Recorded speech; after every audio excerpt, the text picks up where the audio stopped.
E aí, na última aula, a gente estava falando das medidas de uma que leva um agente ao sucesso e etc. Agora a gente vai falar de agentes racionais e como que a gente vai entender qual que é a medida de desempenho de um agente, qual que é o ambiente, quais são os atuadores, quais são os sensores. Ficou curioso? Fica no vídeo até o final.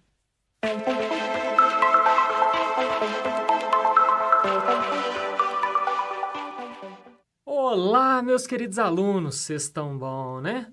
Bom, então, na última aula, falando de medidas de desempenho, agora a gente vai para o que são agentes racionais de fato, né? A gente já falou dos agentes. A definição de um agente racional, ela é, né? Para cada sequência de percepções possíveis, um agente racional deve selecionar uma ação que se espera que venha a maximizar sua medida de desempenho, dada a evidência fornecida pela sequência de percepções e por qualquer conhecimento interno do agente. Então, aqui a gente já começa a conectar vários conceitos que a gente viu. Então, para cada sequência de percepções possível, um agente racional deve selecionar uma ação que se espera que venha a maximizar sua medida de desempenho, dada a evidência fornecida pela sequência de percepções e por qualquer conhecimento interno do agente. Então, aqui a gente já vai ligando vários conceitos que a gente viu até agora. De forma geral, o próximo passo, né, a ação daquele agente, vai tentar maximizar a medida de desempenho. Como que ele vai decidir alguma coisa? Baseado na sequência de percepções, no que ele já viu ali até então. E aí é bom a gente deixar claro o que é racionalidade e o que é onisciência. Então, a onisciência é o que tudo sabe. Isso não é um agente. Então, em termos práticos, a onisciência ela é impossível quando se trata de um agente inteligente. A racionalidade ela vai maximizar o desempenho esperado, enquanto a perfeição maximiza o desempenho real. A definição de racionalidade não exige onisciência, porque a escolha racional só depende da sequência de percepções até o momento. Então, já falei isso, vou repetir. Um agente ele só pode usar dados que ele percebeu. Ele não pode utilizar dados que ele não percebeu. Então, a visão de mundo dele, né, a visão do ambiente dele, vai aumentando à medida que ele vai atuando ali, que ele vai realizando ações. E é só a partir dessas ações e percepções que ele teve que ele consegue agir para a próxima ação. E aí a gente vai falar que os agentes, eles devem ser autônomos. O que eu quero dizer com isso? Ele deve aprender o que puder para compensar um conhecimento prévio, parcial ou incorreto. O que isso traz para o nosso contexto do aspirador de pó, né? Talvez ele tomou uma ação que aquela ação não era a melhor ação. Ele utiliza aquilo como experiência para ele aprender, para, enfim, depois, na sequência, ele tomar uma ação que vai maximizar a sua medida, né, de desempenho. Então, como deveria ser um agente aspirador de pó racional? Pensa aí. A gente quer que ele seja autônomo. O que ele deveria fazer para ele ser mais eficiente na sua limpeza?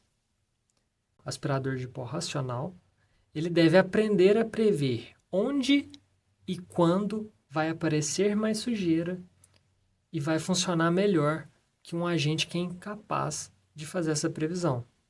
Então, se um agente está em um cômodo e ele sabe que existe um lugar de passagem naquele cômodo e esse lugar de passagem suja mais, ele aprende com experiências prévias para quando ele for fazer uma limpeza, ele checar esses pontos que precisam ser limpos, ao invés de procurar por todo o ambiente, os pontos que precisam ser melhorados.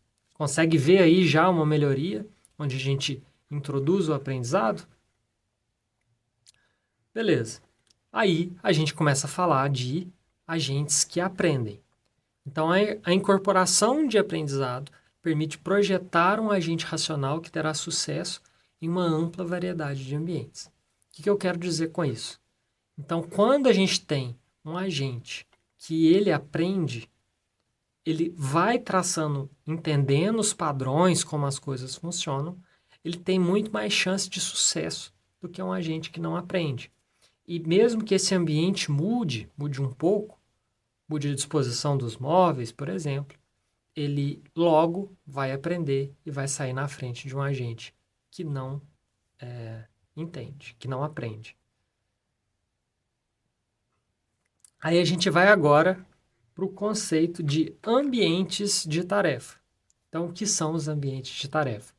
São os problemas para os quais os agentes racionais são a solução. O tipo de ambiente de tarefa afeta diretamente o projeto apropriado para o programa do agente. Então, de forma geral, o ambiente de tarefa é o cenário onde esse agente racional vai atuar. Então, mudou o ambiente, mudou a forma como esse agente racional deve atuar. E aí existe o termo PIAS, né? Ele não vem de ervilha, ele vem de Performance, Environment, Actuators e Sensors. Então, esses 4 termos, a gente precisa de entender, né, qual que é a medida de desempenho, que é o nosso performance, qual que é o environment, que é o nosso ambiente, quais são os actuators, né, os atuadores ali daquele cenário, e quais são os sensors ou sensores daquele cenário.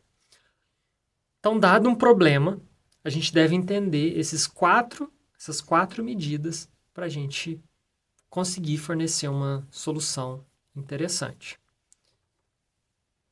Vamos partir, então, para o nosso primeiro exemplo. Dado um robô de seleção de peças. Então, é um robô, ele vai fazer a seleção de peças. Como que esse robô deve atuar? Qual deve ser a medida de desempenho, o ambiente, os atuadores e os sensores? Então, como ainda está um pouco mais abstrato, vamos supor que a medida de desempenho é o percentual de peças em bandejas corretas que esse robô faz a seleção. O ambiente, uma correia transportadora com peças.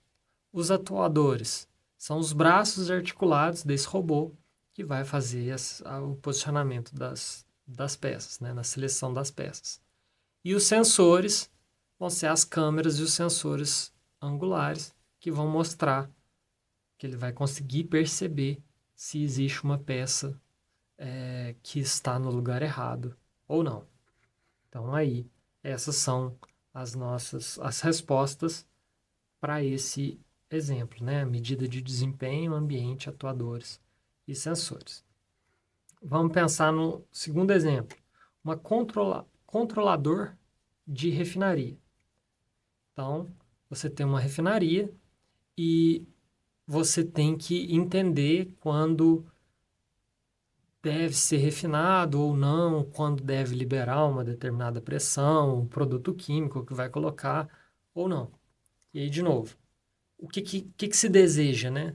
A gente quer maximizar a pureza, o rendimento e segurança desse ambiente. Qual que é o ambiente? Então, controlador de refinaria, obviamente, vai ser a refinaria e os operadores. Quais são os nossos atuadores? Como que a gente pode ajudar nesse ambiente? Então, vão ser as válvulas, as bombas, os aquecedores e os motores que a gente vai acionar ou desacionar, ligar ou desligar e etc. E os sensores, a gente pode trazer sensores de temperatura, sensores de pressão e produtos químicos para nos ajudar. Vamos para o nosso próximo exemplo. Carros autônomos. Então, agora, eu vou inverter. Ao invés da gente já começar a pensar na medida de desempenho, vamos pensar quais são os sensores de um carro autônomo. Talvez agora vai ficar mais simples. dá uma pausa, reflete sobre esses 4 pontos aí e depois você volta a assistir o vídeo. Então, falando dos sensores, podem ser câmeras, sonares, o velocímetro, o GPS, o odômetro, sensores do motor.